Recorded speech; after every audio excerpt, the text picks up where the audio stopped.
Brian Gutekunst said he wants Jordan Love to control the game better. Matt LaFleur said he wants Love to be more of a leader. What does Love think of all that? Well, we talked to him at Super Bowl week.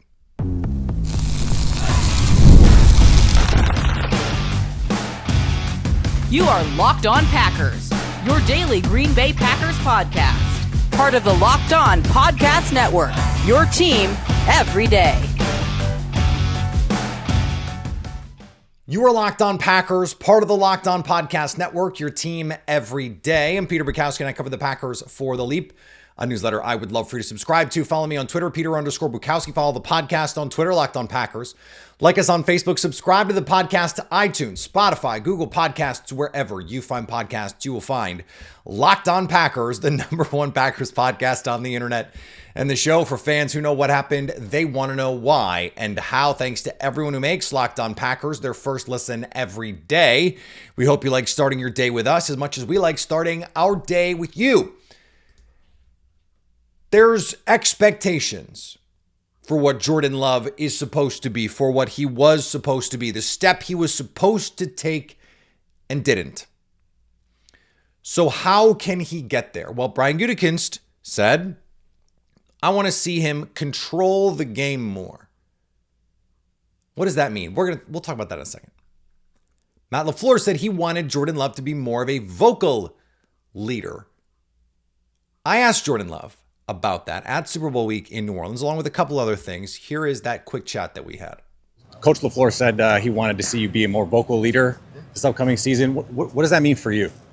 It's something that, talk about a vocal leader, that's something that I've always strived to be better in and grow my game. And, at the end of the year, there's always things that coaches give you that you want to improve on and focus on for the next year. And that's pretty much what he's challenged me with, is just taking that next step and continue to grow and be able to hold guys accountable and just kind of hold that standard to what it is.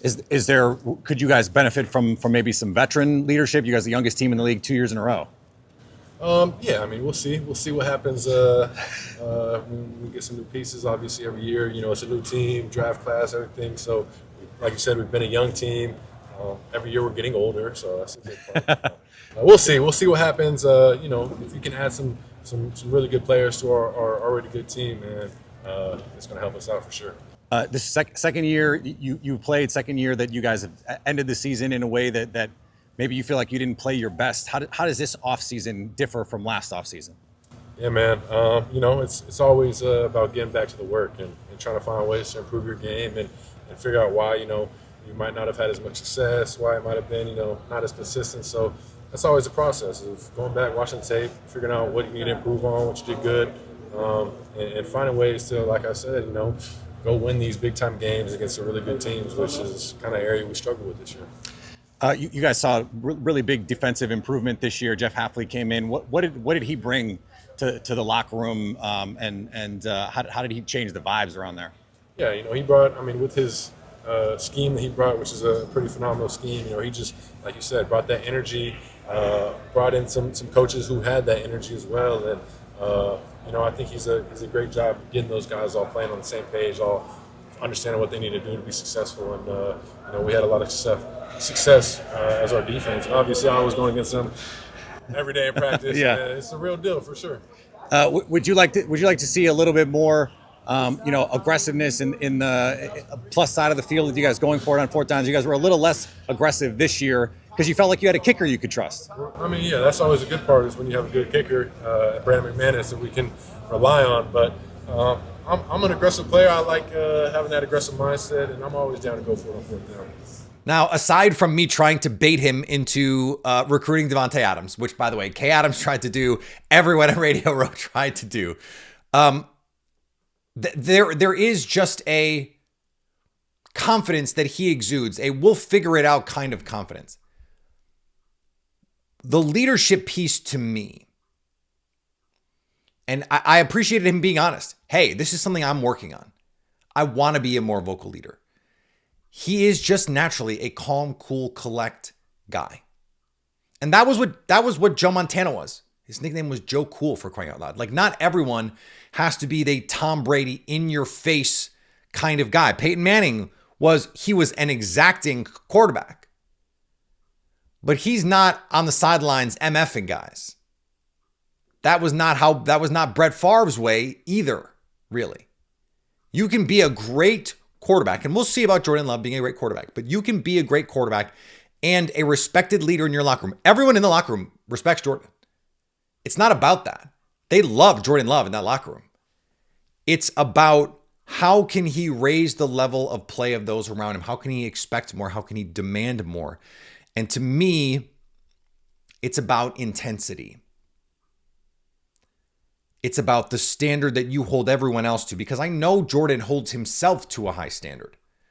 But how do you find a way to communicate that standard to everyone else? Matt LaFleur talks about the standard is the standard. Well, it's nice to have an Aaron Rodgers, for example, saying, look, that's not good enough.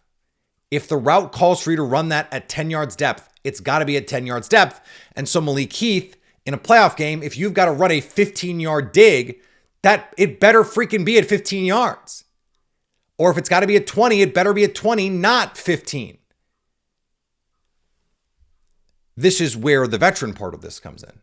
It would be nice to have a Davante Adams, a respected veteran, to come in and say, this is not good enough. But you also need your quarterback to do that. He can't just be everyone's favorite fun-loving, cool, calm, collect, cool dude. He has to also, and because he is, that gives him leeway with teammates. So because he is just most of the time a cool, calm, collect guy, he can put his arm around a receiver or a guard or a running back who misses a block and say, hey, this is not good enough around here. This is not how we do this. We want to win. We got to pick it up. And when the cool, calm, collect guy is the one going, come on. It's like, you ever play poker against someone? Like you're playing Hold'em and they never play aggressive. They're folding every hand, even in the small blind, they're folding hands. And then every time they play their cards, you're like, okay, well, they have something. Guess what that allows you to do? Eventually, it allows you to bluff. For the Packers and Jordan Love, you don't have to be that guy every single day where you're making sure, where you're taking it on yourself to be the dude every day, to correct everybody. But when you do it, it's got to be important. You got to make sure that the standard is the standard.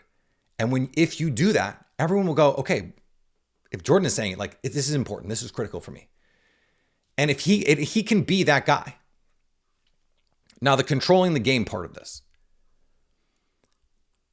To me, this is about some of the things we've talked about.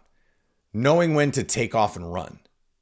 He said he wants to make every throw. Knowing when to take off and run. But part of this is also an ecosystem where it would be really nice. Like, it was really easy for Aaron Rodgers to control the game when he had Davante Adams. Much harder for Davante Adams to control the game without Aaron Rodgers and vice versa. So when Aaron Rodgers didn't have Davante, it was harder for him personally to control the game. He had to be at his Rodgers apex prime. MVP Aaron Rodgers to do that. And we saw him do it. And we've seen Jordan Love do it, by the way, without, Romeo Doubs in and out of the lineup, Christian Watson in and out of the lineup, Luke Musgrave in and out of the lineup.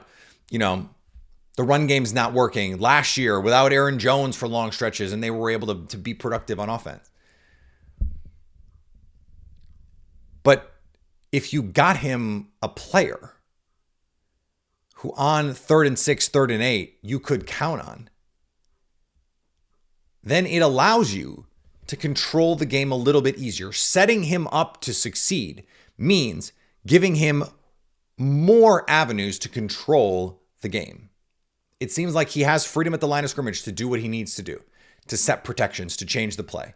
So there's controlling the game in that way. You hope that he's getting the input during the week. These are the calls I like. These are the third downs I like. I asked him about aggressiveness in the red zone on fourth downs. He wants to go more. You'd hope that there is a message there that he can give and take with Matt LaFleur, that they can pick that up and go a little bit more, be a little bit more aggressive. Let the offense be more a reflection of him. There's an identity part of this that needs to be considered here too. Now, there's going to be, or maybe there isn't, but there should be, a debate about how to get there for Jordan Love, how to let him control the game. And is it more important to solidify this offensive line or this receiver room? Because I think they're quietly in a very similar place, and we just don't talk about it that way. We're going to talk about it that way next on Locked On Packers. As a small business owner, your work doesn't end when the clock hits 5. Your business is always on your mind, which means when it's time to hire, you need a partner that works just as hard as you do. That's where LinkedIn Jobs comes in. When you clock out, LinkedIn clocks in. LinkedIn makes it easy to post your job for free, share it with your network, and get qualified candidates all in one place. Post your job, and then LinkedIn's new features can help you write job descriptions and quickly get your job in front of the right people with deep candidate insights. And here's a pro tip. Add the hashtag hiring frame to your profile picture to double your reach to qualified candidates. No wonder 72% of small businesses say LinkedIn helps them find high quality hires. Post your job for free at linkedin.com/lockedonnfl. That's linkedin.com/lockedonnfl to post your job for free. Terms and conditions apply. So we don't normally think of it this way. But there's a lot of similarities between where the Packers' offensive line is and where their receiver room is. The exception to me is that Zach Tom is a truly elite player, was one of the best right tackles in the league. No doubt top 5 right tackle last year. Penei Sewell, Lane Johnson, Zach Tom. That's your list of the best right tackles in football right now. Here's the problem. Offensive line is a weak link system. So it's not how good are your best players, it is how bad are your worst players. We saw this in action in the wild card round. You lose Elton Jenkins, and you got to play Kadeem Telfort and Travis Glover. And those guys are just not it right now. It's a big, big problem. And look at the Chiefs in the Super Bowl against this same Eagles front. They could not block that group. Now, it's a really good group. But this is the point of the weakling system. You lose one of those chains and it becomes problematic. Now, what the Packers have to figure out is, are the disparate pieces good enough for them? That means figuring out, what are you going to do with Jordan Morgan? If he's going to compete to start, where is that? Do you move Sean Rhyan to center, where he's never played? Do you move Elton Jenkins to center, where he's never been a full-time player, but has played and played in college? To me, that's the obvious choice. Is Jordan Morgan is your starting left guard, Elton Jenkins is your starting center, and Sean Rhyan is your right guard. I think that's a big interior. You're going to move bodies with that interior, and you're going to pass protect with that interior. But you're going to have to pay Zach Tom.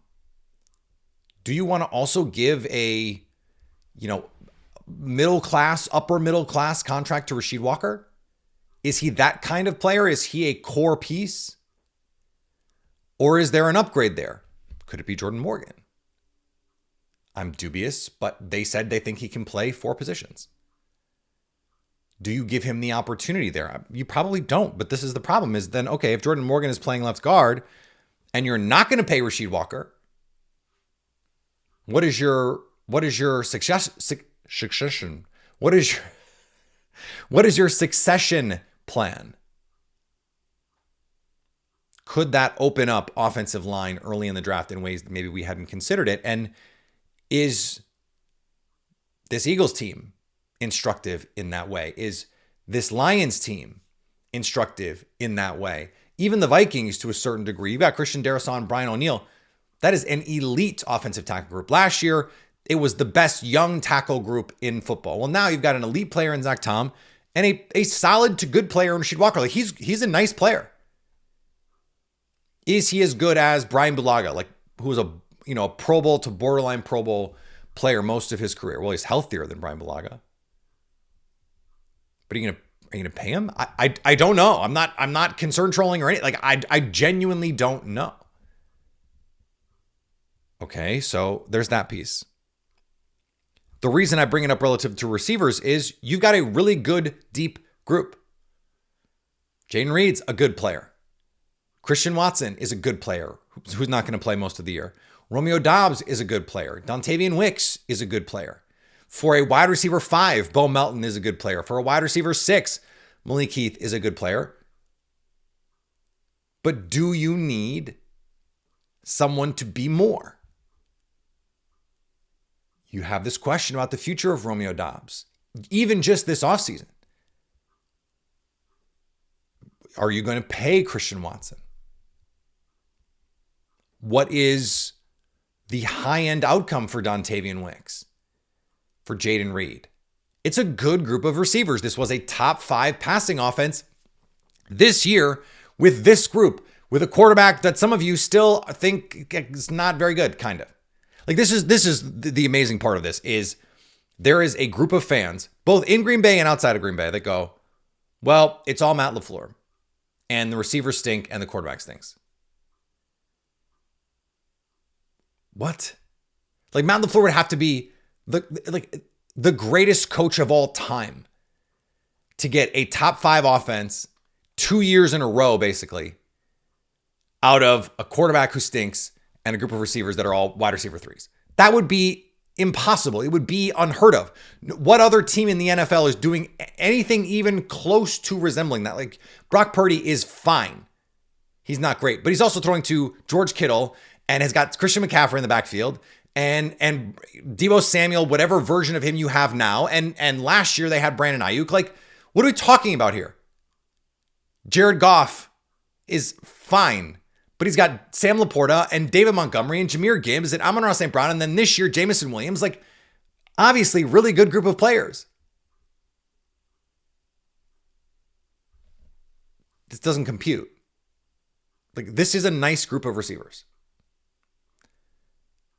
but they don't have that extra gear.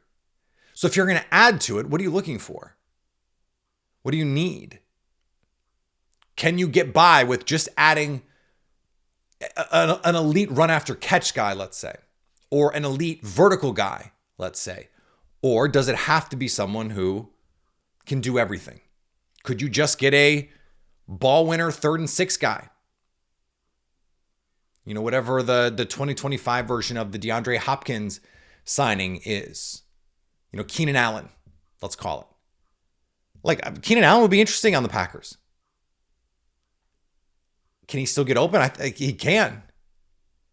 He can still run routes. He's not the fastest guy ever, but he can still get open.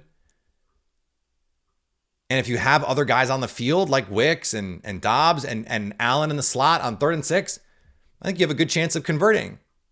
But then you're maybe taking Jaden Reed off the field. Like this becomes problematic. We've talked about this. There is also the, well, is it easier to give a quarterback all day and figure out the rest, or try and load him up with targets? Because you look at the Lions last year when they didn't really have Jameson Williams, or when Jameson Williams was not a fully formed receiver in the way that he was in 2024. Jared Goff had all day, every day. They ran the ball really, really well. They play actioned really well, so you'd have to lean more into the play action. But they had Amon-Ra St. Brown, Sam Laporta, and most of the Sam Laporta stuff was schemed up. That was the offense, and it was great. And they were a couple bounces off a face mask from going to the Super Bowl. So, like, what can you get from that? Can the Packers be that if they added a Penei Sewell level offensive player, or even a Kevin Zeitler, who the Lions added last year for the 2024 season? That's interesting. I think that's an interesting question. If they're equal quality, who impacts this offense more? Now, if you're the Packers, I think what you can say is, well, we drafted the guy on the offensive line to be the, let's call him an 80 on Madden. Let's just say.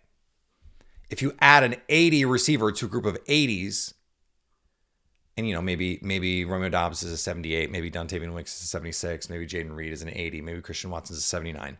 If you add another 80, are you really helping this team? But if you add a 90, I think it's obvious if you add a 90, you're going to help the receiver room more. But the rest of this offensive line group is really good. So if you add a 90 to this offensive line, could you be the third best offensive line in the league? Could you be closer to what the Lions and the Eagles were and have Jordan Love just stand back there all day and survey on most plays? I think the answer is you probably could. But you have an in-house answer to making this offensive line better. You don't at the receiver position. This force multiplier idea got me wondering about the front seven. So let's talk about that to close out Locked On Packers. When the game tips off, the NBA action is just getting started, and there's no better place to get in on all the action than FanDuel, America's #1 sportsbook. With FanDuel, you can live bet throughout the game, so even if you miss the opening tip or want to bet on fourth quarter comebacks, you can stay in the action. And if you're looking for a bigger payout, you can even combine your live bets into a same-game parlay. I love using FanDuel's live betting feature because it keeps every moment of the game exciting. Whether I'm backing my team for a late-game rally or picking a player to hit a clutch three, I never feel like I miss my chance. Plus, the app is easy to use, and when you win, you get paid instantly. Right now, new FanDuel customers can get $150 in bonus bets. If your first $5 bet wins, just visit FanDuel.com to join today. That's FanDuel.com for your shot at $150 in bonus bets. Make every moment more with FanDuel, the official sports betting partner of the NBA. I saw a graphic about Oren Burks, and it was about how well he played in the playoffs. And I pointed out on the X machine that, when the Packers let Oren Burks walk, they were employing a linebackers coach as a defensive coordinator. Could not find a role for him. And people were quick to point out, hey, look, in the 49ers in the Super Bowl, he got targeted over and over. And that's true.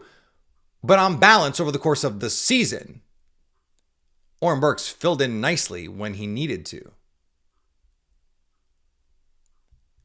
And so that got me wondering,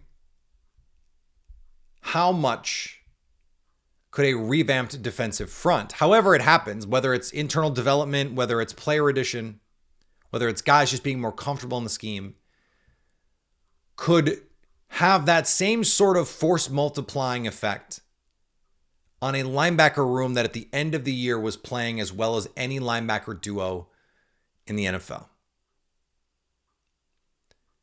One of the reasons why Oren Burks was able to survive in San Francisco in ways that he wasn't in Green Bay, part of it is coaching, but part of it is that 49ers defensive front, awesome. The Eagles defensive front in 2024, awesome. The Packers defensive front, not awesome. And yet Edgerrin Cooper, I went back and watched, I was actually watching for Lucas Van Ness, but Edgerrin Cooper just pops off the page. Every time you turn on the tape, Edgerrin Cooper making a play, Quay Walker making a play. I was impressed all over again with the way the Packers defense played in that game. It was really, really a fun thing to watch. But what if Lucas Van Ness does take a step forward in year 3? Or what if you are able to get a top flight defensive tackle or edge rusher in this draft? What if you're able to get a Khalil Mack in free agency, a Hassan Reddick in free agency, a Max Crosby in a trade? You're able to add meaningfully to your front four. Think of how much that makes life easier for Edgerrin Cooper, who is already having his life made easier for him by having Xavier McKinney and Evan Williams behind him. When you condense the amount of space on the field where you as a player have to worry, it just makes the game easier. Like if you're a corner and you don't have, they're just not throwing deep because of Xavier McKinney or Evan Williams. That makes life, like think about the Legion of Boom Seahawks.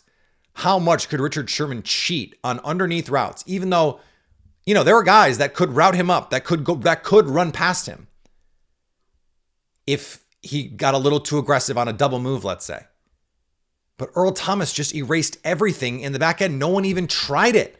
And then you have to contend with having to block Cliff Averill and Michael Bennett and all the dudes that Seahawks team could throw at you.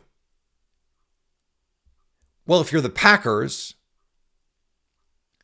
and you add Derek Harmon, Talik Williams, there are a bunch of edge rusher guys, any of the Ole Miss guys. Man, I was watching the Ole Miss tape yesterday. That is a fun defense to watch. There's 3 guys on that team that if the Packers drafted, I'd go, yeah, the Packers got better. But I'm excited about what Brenton Cox can be. I'm excited about the strides Lucas Van Ness made in the second half of the season when he was given more opportunities. And I'm hopeful for the Packers that they're able to say, hey, Rashawn Gary, 65% of snaps. We talked about this before. Maybe we should make it 80. And if you're going to take him off the field, take him off the field on first down, not second and third down. Or maybe the Packers get a destroyer of worlds, a Galactus, like Kenneth Grant, 330 pounds, 6'3", BJ Raji-esque movement skills, though, just incredibly smooth mover for a guy his size. You plug him in there, TJ Slayton out the door, you're able to get someone like him in there. Kenny Clark has a 3 technique. That's a ton of beef inside. You're going to be able to control blockers. And now you've created even more of an easier path for Edgerrin Cooper to go make all the plays that he's capable of making. He's so good getting to the sideline. If you run stretch plays, even away from him, or toss plays, whatever it is, his ability to read it out like a running back, to see the crease that he can then shoot and get in there and make those tackles in space. I mean, he had one on Saquon Barkley. We're talking about Saquon Barkley, the most explosive, dynamic running back in the sport. And Coop, he sees the blocks developing, slides in between, and makes it, and that's a 4-yard gain. But if he doesn't make the tackle, it might be a 40-yard gain. Well, what if that edge holds up a little bit better and it's a little bit tougher? It's got to be a little bit slower for Saquon to get outside. Or you've got a defensive lineman who's able to get off his block and disrupt that. So now Saquon's got to take a little bit wider of a path. Now you're giving Edgerrin Cooper more time to make that play. Maybe it's a 2-yard gain. Maybe it's a 1-yard gain. Even against the most explosive, dynamic runner in the league. Those are the opportunities that the Packers have by, we talked about the pass rush impact of adding someone like that. And that's obvious. Like that's the first thing you're going to think about. But there are all these tack-on effects that are downstream of that. Where you go, oh yeah, well, if you have an interior pass rusher, now you have to account for him. If he's blowing up the play, it makes it really hard for that guard to then climb up the field. Or if you have someone who can control blockers, eat a double team, control both those blockers, it makes it really hard for that to be, double and then climb. Or you're protecting against, a guard that's going to climb, not in your gap, was never going to block you, and you just grab on. Technically not legal, but something that happens all the time. To be able to control those blockers, or you shoot that gap and now someone's got to worry about it, or you're blowing up the play. There is a force multiplier effect to adding a front player that would make a player like Edgerrin Cooper and an ascending player like Quay Walker, who in the second half of the season was playing really good football, played really good against the Eagles,